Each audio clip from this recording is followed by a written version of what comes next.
I'm different, yeah, I'm different. I'm different, yeah, I'm different. I'm different, yeah. Welcome to Joe's Productions. In this lecture, we're going to take a look at the colonization of France's empire in North America, and a big turning point is going to happen in 1763 when France is kicked out of the Western Hemisphere. It's important to keep in mind, how was French colonization different than Spanish and English and even the Dutch colonization of the Western Hemisphere? So let's get this party started. Now, if you recall from the lecture on New Spain, Columbus is the first guy, 1492, makes a few wrong turns, but there are others that come along after him. And the French government actually commissioned a guy by the name, in 1524, by the name of Giovanni de Verrazzano. And he's an Italian, but he's commissioned by the government of France. And he comes over to the coast of what is today South Carolina. You can see him cruising the coast. What is today Nova Scotia. And he doesn't really find a water route to Asia. He doesn't find any mass empire like Aztec or Incas. And it's kind of an uneventful mission. But others follow. In fact, you get this guy who is one of the big dudes in French colonization history. A guy by the name of Jacques Cartier.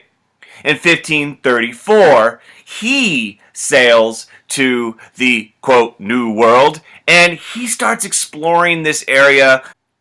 Jacques is the first European of French descent to describe and map this area along the St. Lawrence River. And as he's going through this region, he's exploring, but there's nothing really big in terms of his permanently establishing a French presence in North America. He goes into the interior in what is today near Montreal and today Quebec, but he eventually goes. What's important to keep in mind is in the 1500s, France is a mess. Domestically, they are having religious wars where you have religious battles going on between Protestant French Huguenots and Catholics, and so they're really not in a position to begin this colonization process. But Jacques is the first one to kind of establish a French understanding of what is today Canada. Now, the big guy, though, in French history happens in 1608. Now, before we get to that point, because this 1608 is the first permanent settlement in the French Empire. And the father of that permanent settlement is a guy by the name of... I am your father. Samuel de Champlain. And he is considered the father of New France. Now, what's important to keep in mind is by 1608, the Catholics and the Huguenots are no longer fighting in France. Domestic tranquility, if you want to call it that, is starting to appear. And so now they're in a position to create a sustained permanent settlement, and that happens at Quebec. You know, random fun fact to see how all this stuff is connected. In 1565, there was actually a group of French Huguenots down here in what is today Florida who had a settlement seeking some religious refuge, but in 1565, Spain came in and kicked their butts and renamed that area St. Augustine. You guessed it. So, Quebec is established. Now, a couple things about Quebec. You know, here you got Samuel de Champlain. He's the guy, the father of New France. And he doesn't mess around. He quickly starts getting down to business. And one of the things that they do, the French settlement early on, is they establish a relationship with the Huron Indians in this area near the Great Lakes. And this relationship is hugely important because it starts off with trade. The French are going to get these furry things we'll talk about in just a moment. The native people are going to be getting things like gunpowder and guns and metal tools and axes and knives and cloths and glass beads and all these things that they didn't have access to, including alcohol, which is all of them are going to change Native American life in huge ways. So they create this relationship based upon economic trade, but also a military relationship. In fact, New France and the Hurons, one of their big enemies is going to be the Iroquois tribe of the upper New York area. In fact, you're going to have a battle ensue between the French and their Indian allies and the British and their Indian allies. Stay tuned for that. So you have these relationships developing, and this is going on, and you can see it a little bit more clearly on the map because it's not just the Huron tribe, it's also the Algonquin, which is also up in the region in what is New France.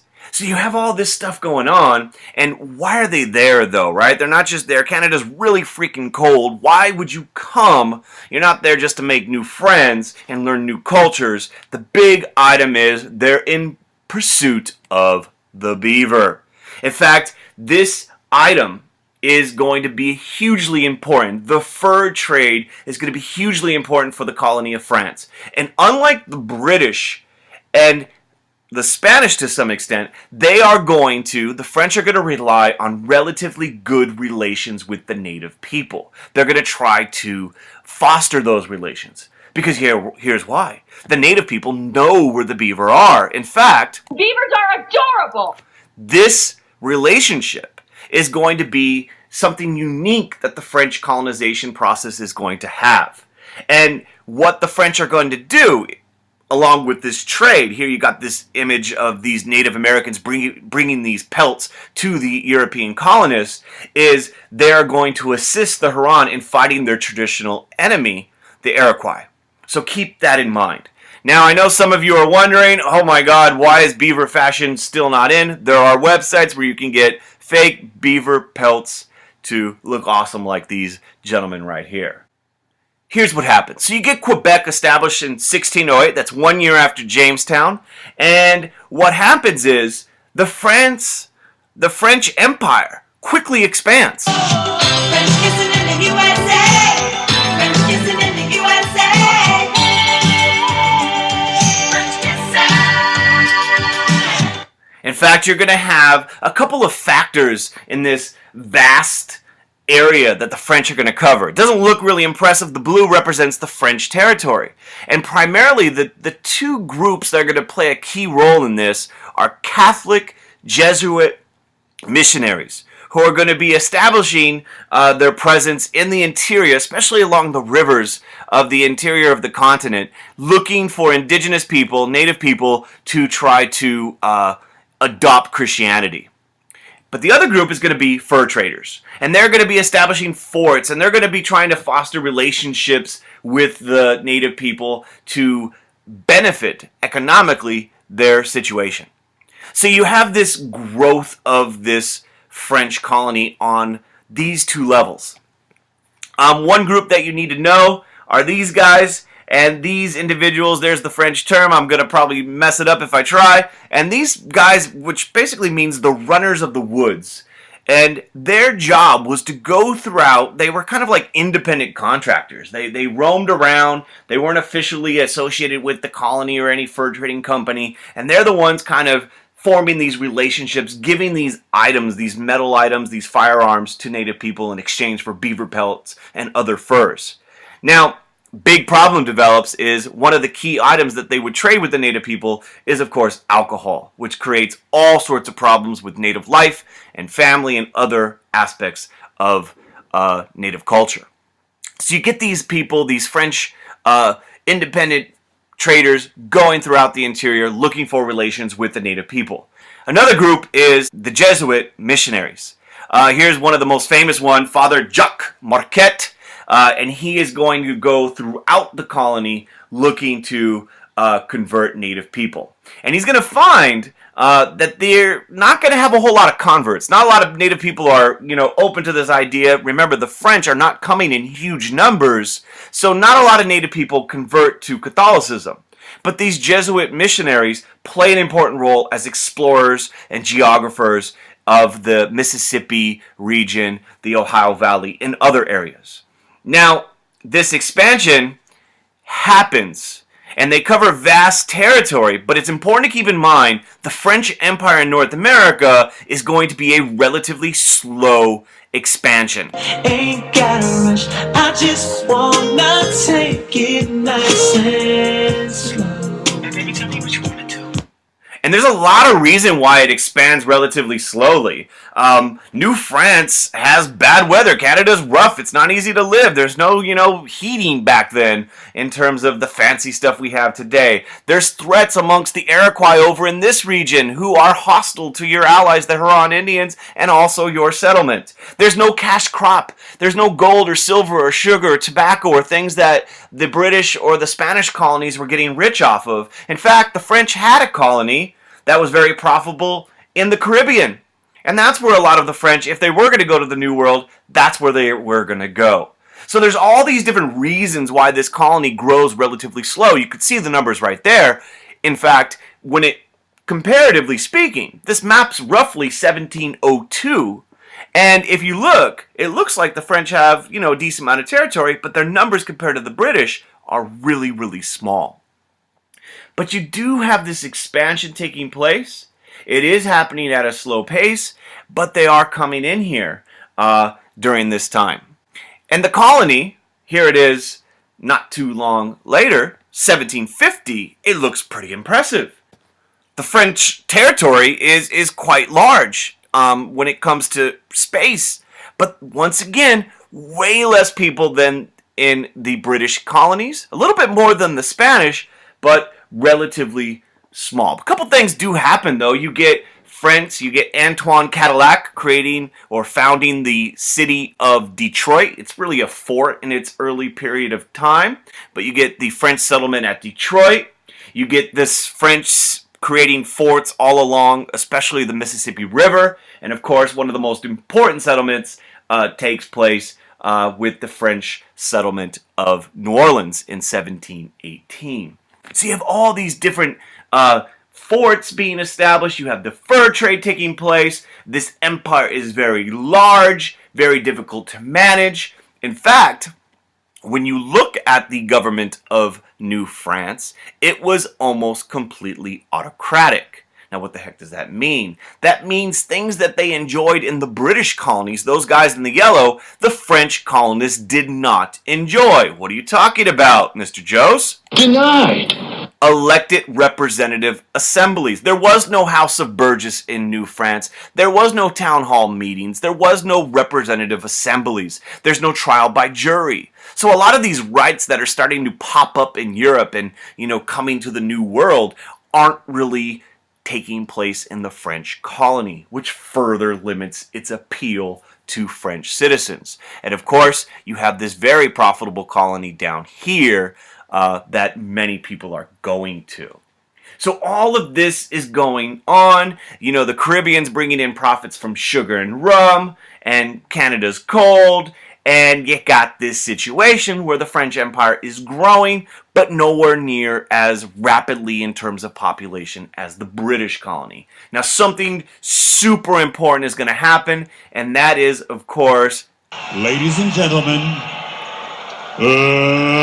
let's get ready to rumble! You are going to have a series of wars. And I'm going to do a really short job on these wars because these wars are enormously complex. But basically, these wars all start in Europe. There are 3 of them. You can see the names in Europe. But what's important is, for this lecture, what they were called in the colonies. King William's War takes place. And really not a big game changer in terms of, land changing hands or anything like that. Then you got Queen Anne's War. But take a look what happens here. In 1713, that ends.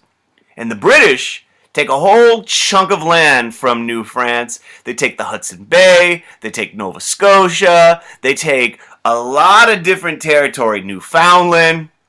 And you have this situation where these European powers, their fights that are taking place over in Europe are spilling over to the Western Hemisphere. And it's having huge consequences for the territories of the colonies. King George's War follows. It's the 3rd in 1748. A lot of different things happen here, and one of them kind of important and interesting. What you see in this image right here is the British and colonists and the British soldiers taking the French fort of Louisbourg. And what ends up happening is, after the treaty, the French are given that fort back. And this pisses off the colonists, the British colonists, because in their mind, this is their land. They want this. And the British are denying them this. And this is going to cause some tension. Now, the big, important battle that you all should know actually takes place, and it's the Fourth War in 1754, and it's the one where France is going to have to let it go. Libéré, délivré, c'est décidé, je m'en vais. And that battle, if you take a look at these two maps, 1754, the French and Indian War starts, and this one, unlike those other three, starts in North America. And the consequences of that war is going to be very, very dire for the French, because their North American empire is going to be taken away, and we'll see how that happens and what happens in another lecture. Thank you for watching. If you're checking this lecture out for APUSH, my APUSH peeps, make sure you know these terms. These are important terms. Go back and watch. And most importantly, hope you learned something. And subscribe to Joe's Productions. Like the video. Post some comments. Tell your friends. And have a beautiful day. And he starts exploring this area. Jacques is the first European of French descent to describe and map this area along the St. Lawrence River. And as he's going through this region, he's exploring, but there's nothing really big in terms of his permanently establishing a French presence in North America. He goes into the interior in what is today near Montreal and today Quebec, but he eventually goes. What's important to keep in mind is in the 1500s, France is a mess. Domestically, they are having religious wars where you have religious battles going on between Protestant French Huguenots and Catholics, and so they're really not in a position to begin this colonization process. But Jacques is the first one to kind of establish a French understanding of what is today him cruising the coast, what is today Nova Scotia, and he doesn't really find a water route to Asia. He doesn't find any mass empire like Aztec or Incas, and it's kind of an uneventful mission. But others follow. In fact, you get this guy who is one of the big dudes in French colonization history, a guy by the name of Jacques Cartier. In 1534, he sails to the, quote, New World. I'm different, yeah, I'm different. I'm different, yeah, I'm different. I'm different, yeah. Welcome to Joe's Productions. In this lecture, we're going to take a look at the colonization of France's empire in North America, and a big turning point is going to happen in 1763 when France is kicked out of the Western Hemisphere. It's important to keep in mind, how was French colonization different than Spanish and English and even the Dutch colonization of the Western Hemisphere? So let's get this party started. Now, if you recall from the lecture on New Spain, Columbus is the first guy, 1492, makes a few wrong turns, but there are others that come along after him. And the French government actually commissioned a guy by the name, in 1524, by the name of Giovanni de Verrazzano. And he's an Italian, but he's commissioned by the government of France. And he comes over to the coast of what is today South Carolina. You can see